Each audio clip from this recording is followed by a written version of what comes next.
Hello and welcome to Give and Take, the virtues in life. And today's topic is the power to tolerate. Yeah, get ready for this one. And we have our wonderful guest again, Sister Gayatri, who will take us through these wonderful power to tolerate. But first of all, we're going to look at the image I chose. And now, to me, this represented tolerating, because it seems like that's a ball of fire just heading to whatever it is, and everything seems to be still in one place, and they're tolerating all the heat and everything else that's about to come through it. So that's why I picked that image. And so Sister Gayatri will now lead us through this power to tolerate. So welcome and thank you. It's always good to be here, Good. Cicely, and the power to tolerate is a power that I think the majority of people in the world don't like, or not even don't like, they don't relate to it. Mm-hmm. And I think that because if one were to understand the meaning of to tolerate, and of course it's Latin roots, it is to endure.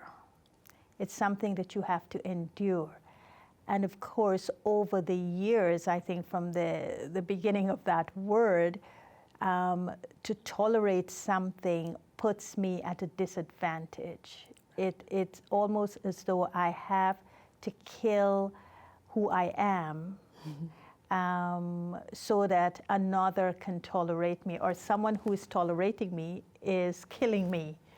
And I, the person who am doing the tolerating, I'm dying as well, because so it's like, you know, you're being killed either way.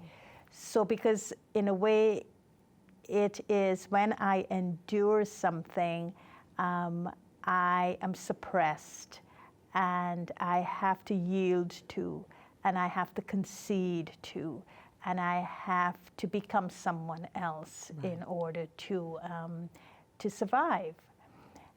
But from a spiritual perspective, that is not what tolerance is all about.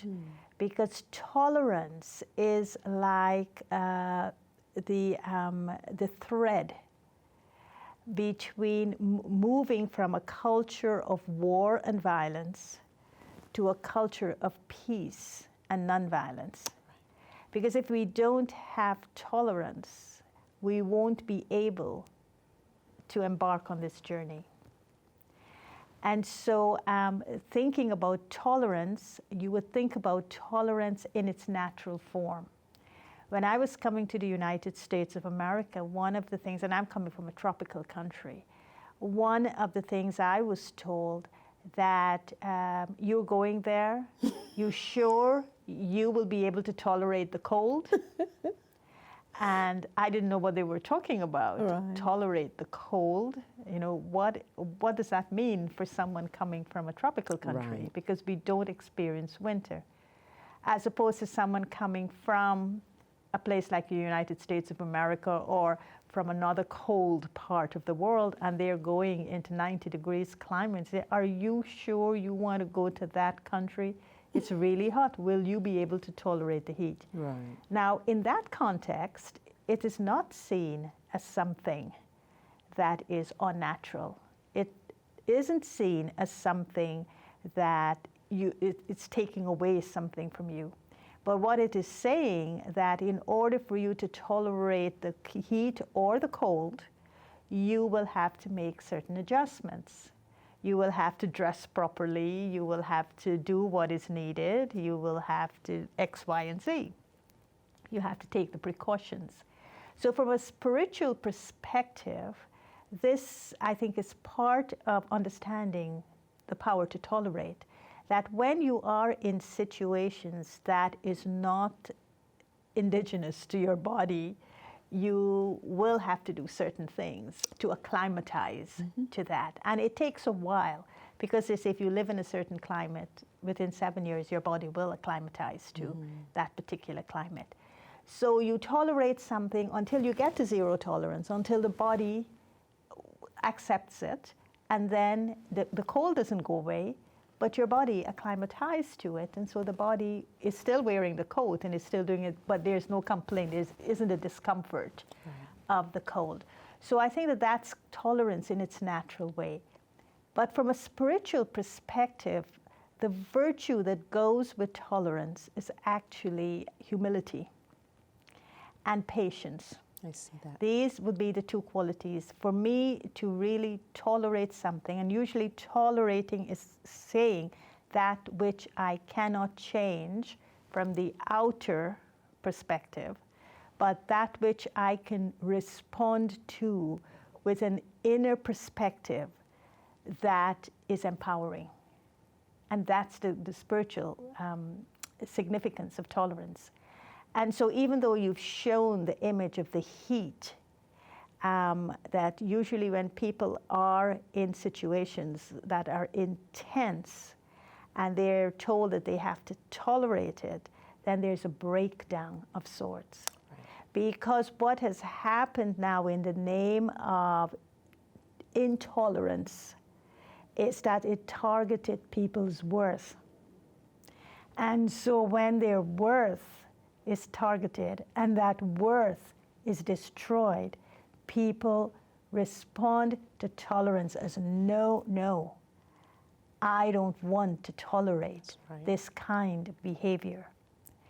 But when one learns that, okay, I don't agree with the behavior of others or with the way people are speaking to me or about my people, then what is required from me is a humility and a patience to preserve that which they are trying to destroy.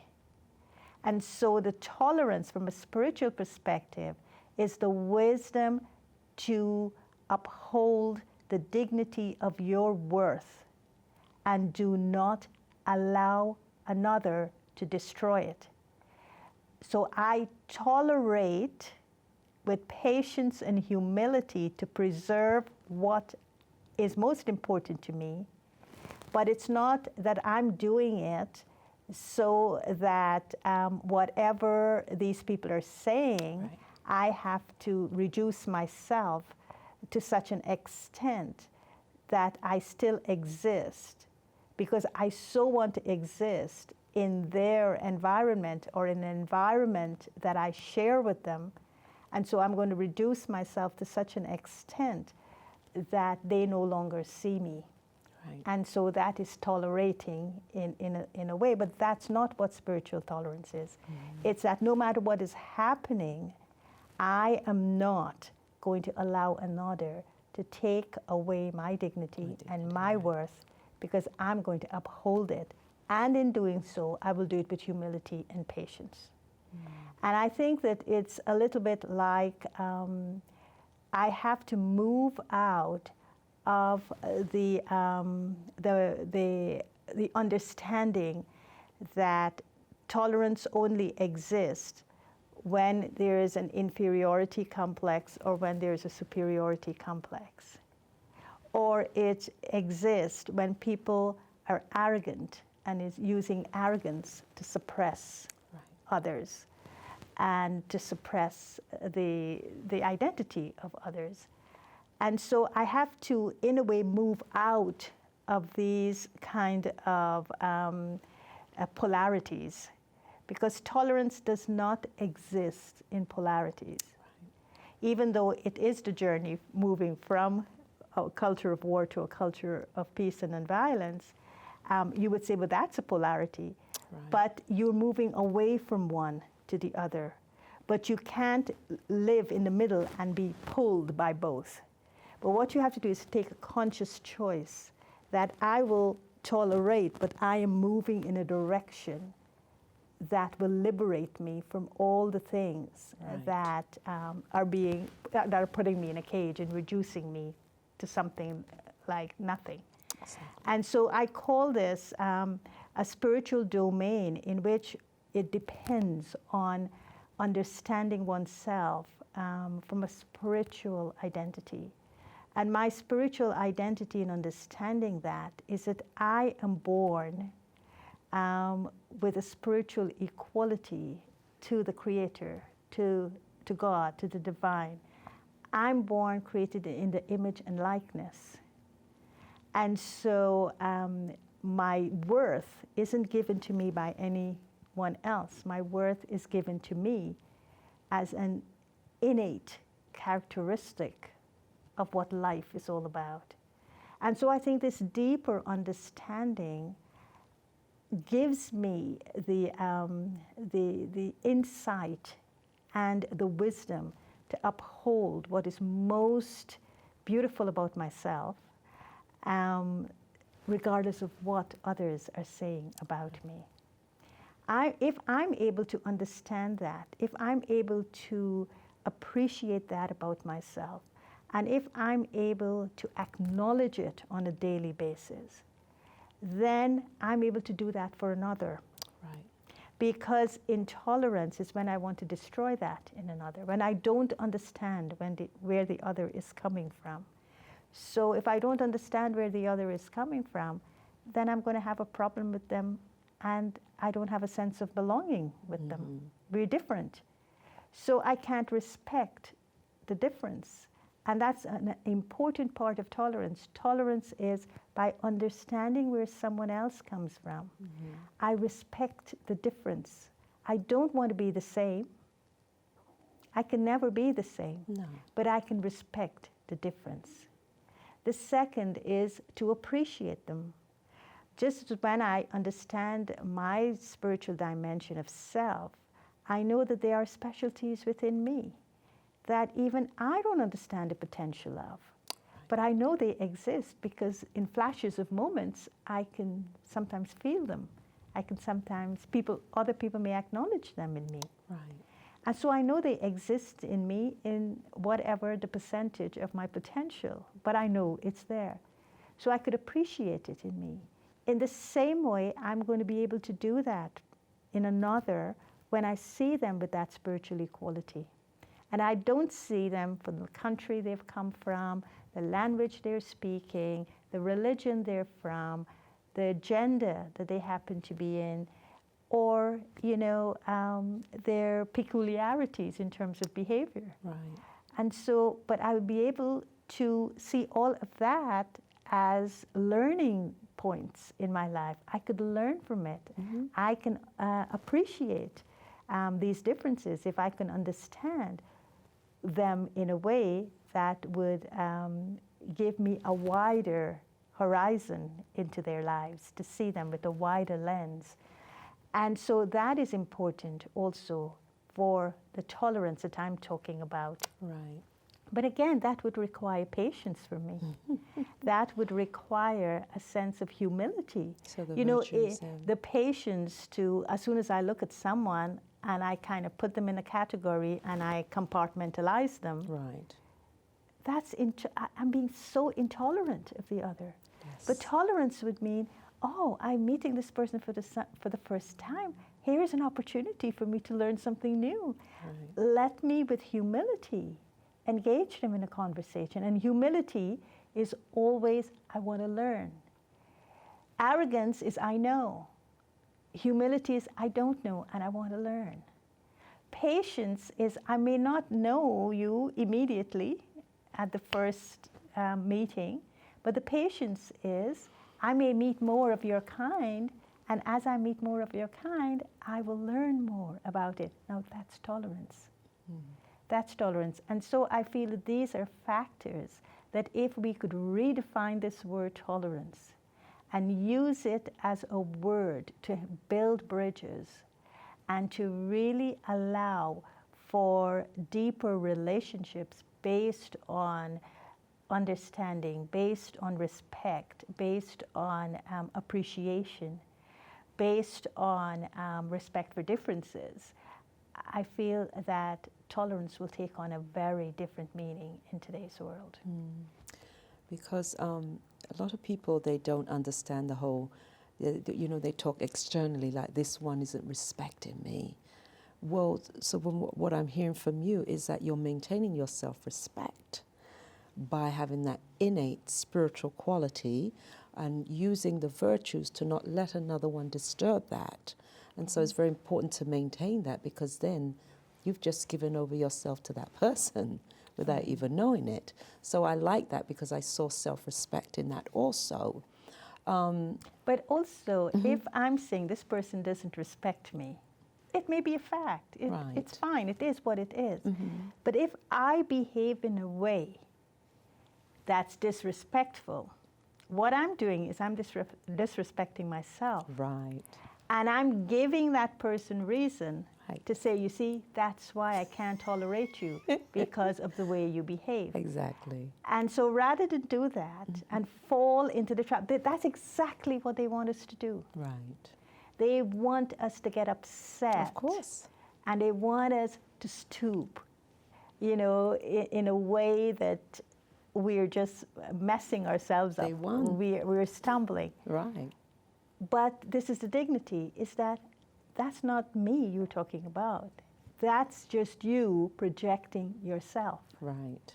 You're just showing me what you're about, and I'm not using you as a mirror to see myself in what you're saying. Right. And so these are ways in which wisdom works to our advantage when we're dealing with people who are intolerant of us. Right. We don't fall prey to what they are applying for us to give up our self-respect. Right. And so I'm using these words as I'm talking to you, us and them. But with us and them, I'm just meaning that the circumstances and situations that we encounter, and we have to avoid these, and we have to use wisdom not to fall prey to these circumstances. So what I don't have to do is I don't have to give a handshake, right? Exactly. I don't have to engage in that which I don't want to dignify. Right. I just step away from it. And that's it. And this way I will maintain my self-dignity, and I will not allow you to bring me in a space where you've been trying to get me. And I've had that happen to me, where people try to, and it's like, you think you're going to get me there, but you're not going to get me there. So you can keep trying, but I'm not going to lose my self-respect. So anyway, Sister Gayatri, we've been doing the 3 steps. So I'd like to start with that right now. If we can go into the 3 steps and explain how they would use this wonderful power. Okay. So first of all, if the first step to tolerance is to know who I am. And so who I am is that I am a spiritual being. I have spiritual inalienable rights: the right to love, the right to self-respect, the right to truth, the right to beauty. These are all my intrinsic rights and virtues. And so I appreciate myself on the basis of understanding this. The second step is that which I realize about myself and that which I appreciate about myself. That's the way I should look at others, with this spiritual equality. When there is spiritual equality, it is a beautiful way to express tolerance, because this tolerance is a respect for another on the basis of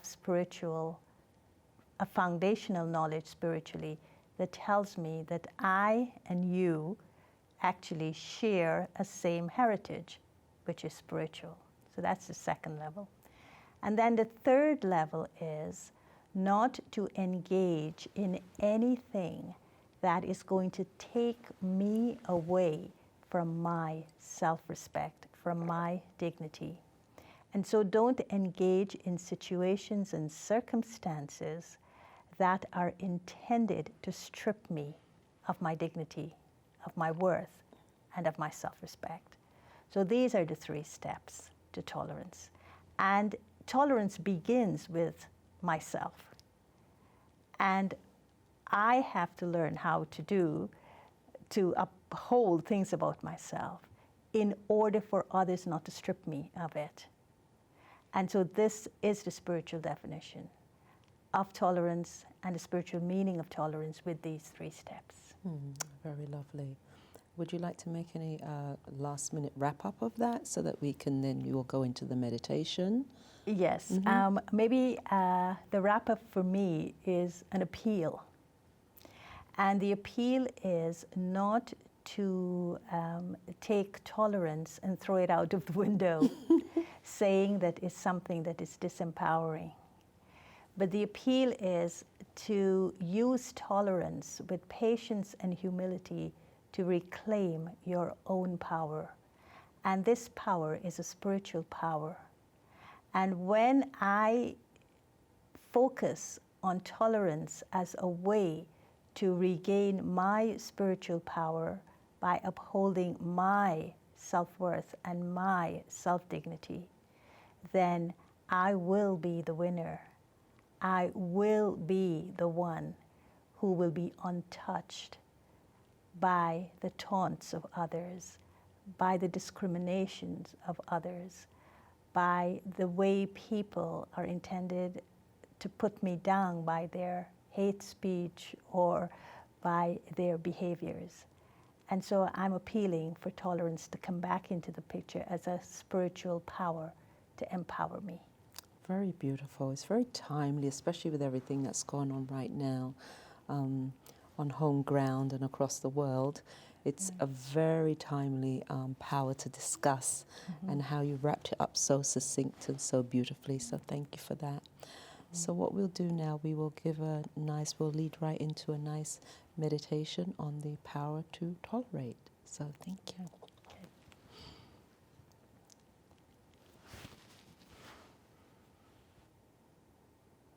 Tolerance is respect for the self and respect for others.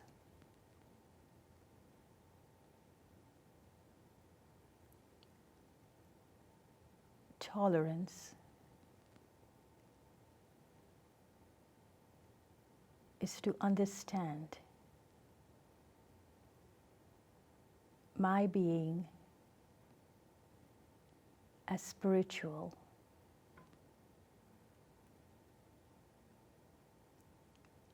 and as a spiritual being, intrinsic to me is my self-worth and my self-dignity.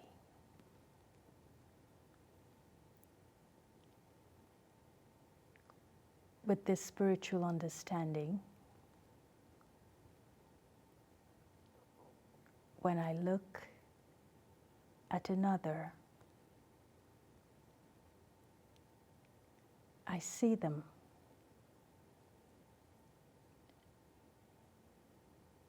with this spiritual equality.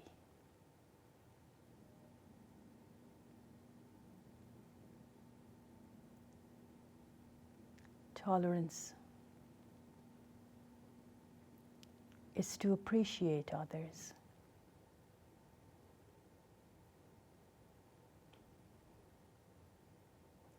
and to appreciate the difference, the uniqueness in others.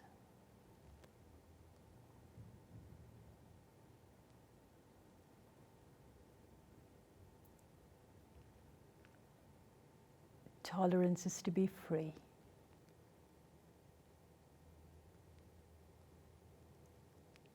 To have freedom of thought.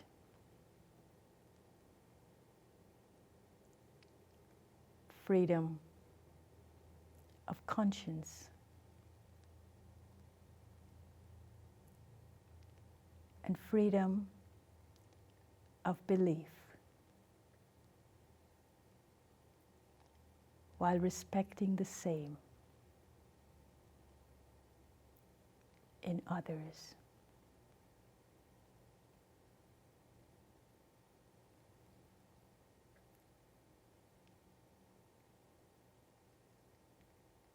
Tolerance is a building block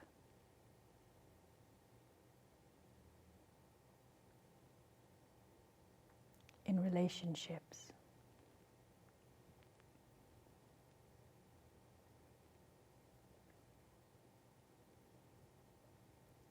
The good in me touches the good in other.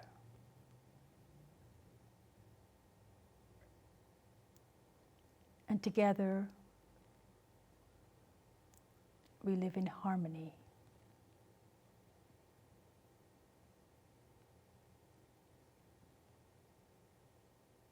Recognizing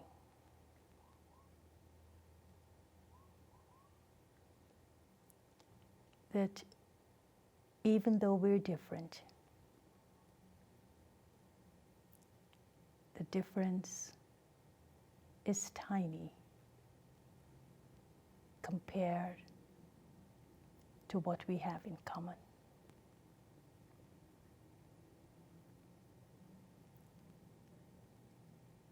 Tolerance is to live.